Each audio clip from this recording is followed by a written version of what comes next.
Assalamualaikum warahmatullahi wabarakatuh. Saya ucapkan selamat datang calon siswa baru di UPTD SMP Negeri 1 Ringerjo tahun pelajaran 2021-2022. Anak-anak calon siswa yang saya cintai, sebelum kita lanjutkan, bagaimana kabarnya? Semuanya sehat toh? Alhamdulillah, Bapak Catur berharap semuanya sehat, semuanya dapat perlindungan dari Tuhan Yang Maha Esa. Anak-anak yang saya cintai, dalam acara ini setiap tahun ajaran baru pasti diadakan masa pengenalan lingkungan sekolah. Itu pasti setiap siswa baru mesti diperkenalkan lingkungannya, dengan harapan kalian tidak terkejut bila masuk dan mengetahui keadaan sekolahan dan sudah paham lika-likunya. Begitu ya anak-anak. Sebelum saya mulai ke masa orientasi, marilah kita berdoa dahulu. Mudah-mudahan masa orientasi yang Bapak sampaikan nanti bisa bermanfaat dan bisa membantu siswa-siswi calon siswa baru untuk mengenal lebih jauh keadaan sekolah ini. Marilah kita berdoa mulai. Selesai.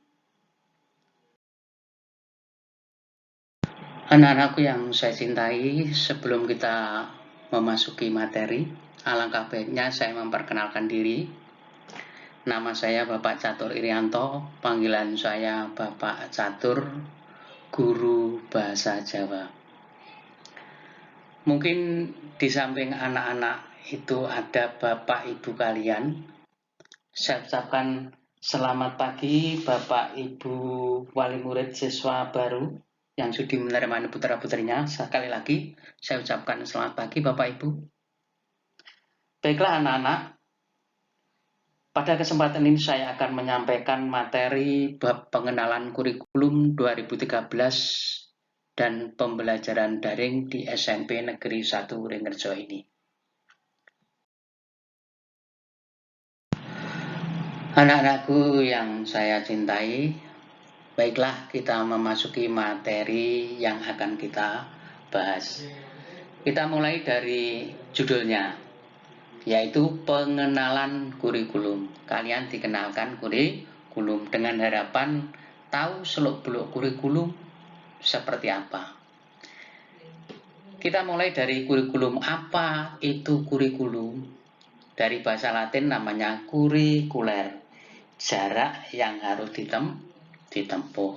Contohnya pelari, berarti jarak yang harus ditempuh pelari. Nah, kalau menurut Undang-Undang Nomor 20 Tahun 2003 tentang Sistem Pendidikan Nasional, kurikulum adalah seperangkat rencana dan pengaturan mengenai tujuan, isi dan bahan pembelajaran, serta cara yang digunakan sebagai pedoman penyelenggaraan kegiatan pembelajaran untuk mencapai tujuan pendidikan nasional. Jadi kurikulum itu adalah mengatur segalanya mengenai tujuan, isi, bahan pembelajaran dengan harapan pembelajaran tersebut dapat mencapai tujuan pendidikan nasional. Dan ada juga yang berpendapat kurikulum adalah suatu sistem rencana dan pengaturan isi dan bahan pembelajaran yang digunakan sebagai pedoman dalam kegiatan belajar mengajar. Jadi Bapak Ibu guru dalam mengajar kalian, dia menggunakan kurikulum 2013.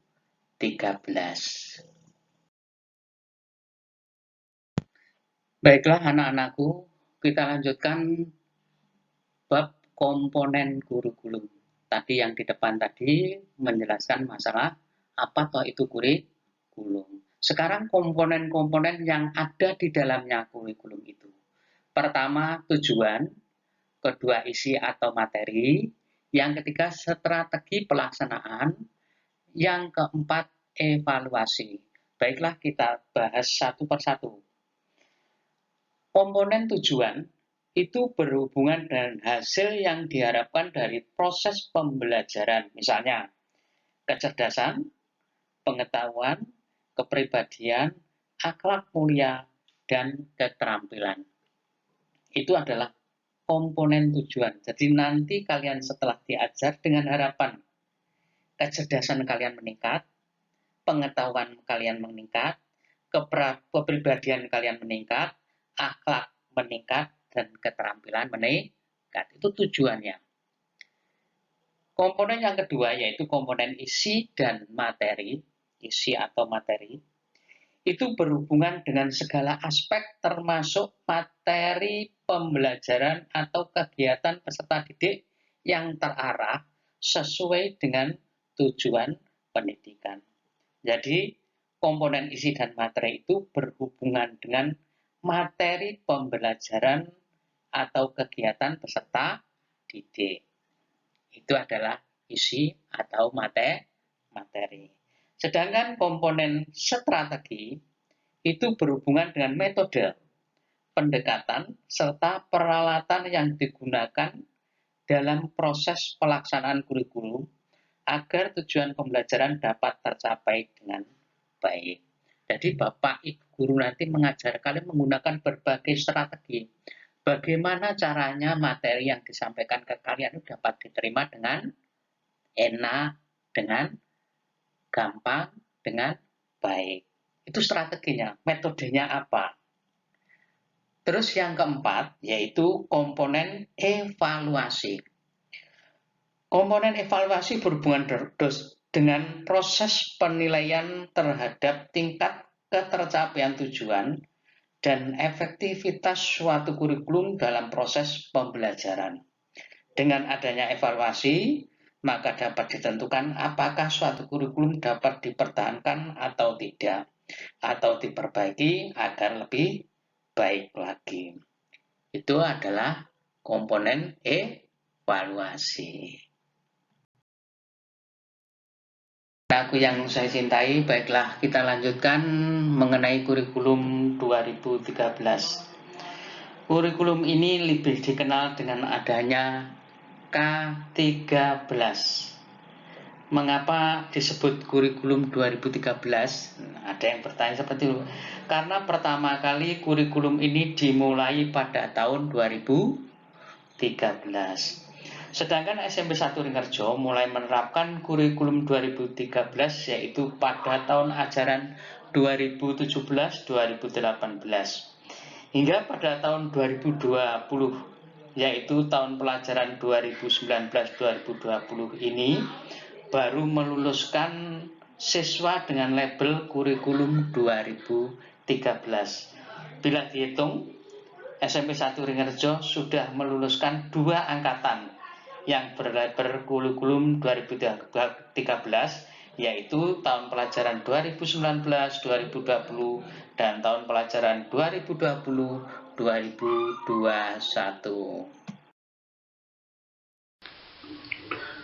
Mengapa harus kurikulum 2013? Pertama, itu keputusan pemerintah Republik Indonesia yang berlaku untuk semua sekolah di Republik ini.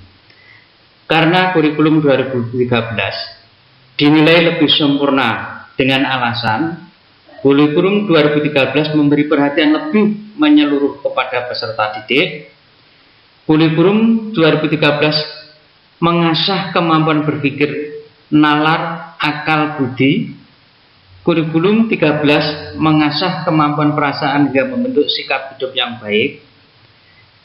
Kurikulum 2013 mengasah keterampilan hidup. Semua kemampuan-kemampuan di atas ini diukur dan dinilai oleh guru serta dilaporkan kepada orang tua dalam bentuk buku rapot. Anak-anakku yang saya cintai, kita lanjutkan yaitu mengenai struktur kurikulum 2013. Struktur kurikulum 2013 ada 10 mata pelajaran yang diatur di dalamnya. Pertama, yaitu satu, pendidikan agama dan budi pekerti. Itu 3 jam per minggu. Kedua, pendidikan Pancasila dan kewarganegaraan atau PPKN 3 jam per minggu. Ketiga, bahasa Indonesia 6 jam per minggu. 4, bahasa Inggris 4 jam per minggu. 5, matematika 5 jam per minggu. 6, ilmu pengetahuan alam atau IPA 5 jam per minggu. 7, ilmu pengetahuan sosial atau IPS 4 jam per minggu. Seni dan budaya 3 jam per minggu. Pendidikan jasmani dan olahraga kesehatan atau PJOK 3 jam per minggu. Ke-10, prakarya 2 jam per minggu. Sekolah dapat menambah lagi muatan lokal untuk 2 jam per minggu. Untuk sekolahan kita penambahannya yaitu pelajaran bahasa daerah, yaitu bahasa daerah 2 jam per minggu. Maka total dalam seminggu siswa belajar sebanyak 38 sampai 40 jam pelajaran. Lamanya 1 jam pelajaran 40 menit. Anak-anakku, perlu kalian ketahui, di samping itu juga ada guru BK. Kalian bisa memanfaatkan guru BK setiap kali untuk berkonsultasi mengenai kemajuan pendidikan.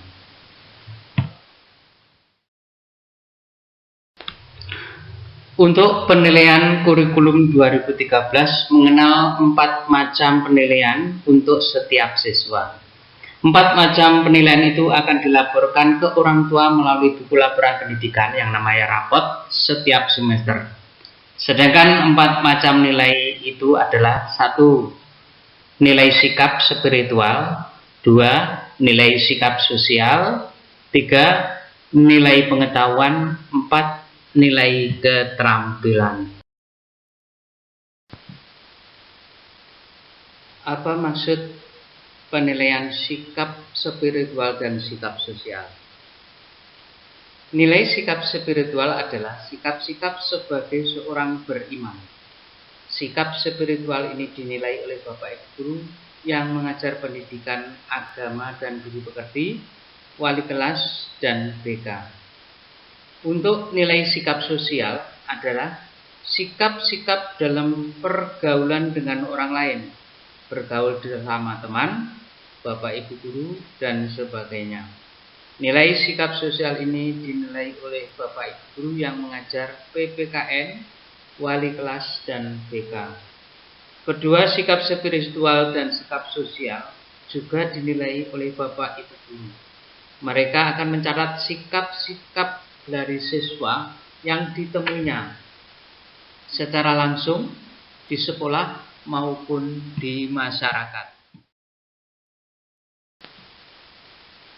Untuk nilai pengetahuan adalah nilai tentang pemahaman dan penguasaan materi pelajaran yang diberikan oleh guru. Nilai ini berlaku untuk semua mata pelajaran. Nilai pengetahuan ini diperoleh melalui tugas-tugas yang diberikan oleh guru. Ada tugas kelompok, ada tugas perorangan, dan sebagainya. Yang kedua adalah ulangan harian. Ketiga, PTS. Keempat, PAS, penilaian akhir semester, atau PAT, penilaian akhir tahun.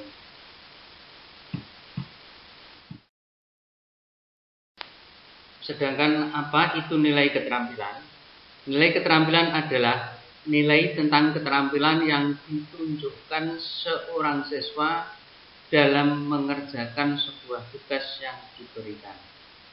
Nilai keterampilan diperoleh melalui keterampilan kerajinan saat mengerjakan tugas seperti tugas kelompok dalam berdiskusi, presentasi, dan lain sebagainya. Anak-anakku sekalian, penilaian keterampilan telah kita singgung tadi, yaitu dapat diperoleh dari hasil kerja praktek atau dalam bentuk presentasi atau kerja kelompok, hasil kerja proyek, hasil kerja produk. Bagaimana bentuk nilainya? Pertama, yaitu bentuknya nilai-nilai berupa angka dan huruf serta dilengkapi dengan deskripsi atau penjelasan. Yang kedua, berupa angka yang dipakai yaitu angka 0 sampai 100. Yang ketiga, berupa huruf yang digunakan yaitu huruf A, B, C, D. Yang ketiga, keempat, angka menyatakan pencapaian dari semua butir penilaian. Huruf menyatakan predikat, yakni A sangat baik, B baik, C cukup, D kurang. Khusus nilai sikap spiritual dan sikap sosial hanya diberikan dalam bentuk huruf dan deskripsi. Bagaimana siswa dikatakan baik dan berhasil? Seorang siswa dikatakan baik dan berhasil bila nilai spiritual dan sosial minimal baik, nilai pengetahuan dan keterampilan di atas KKM atau ketuntasan minimal belajar. Predikat untuk masing-masing mapel yaitu A, B, dan C, tidak boleh memperoleh nilai D.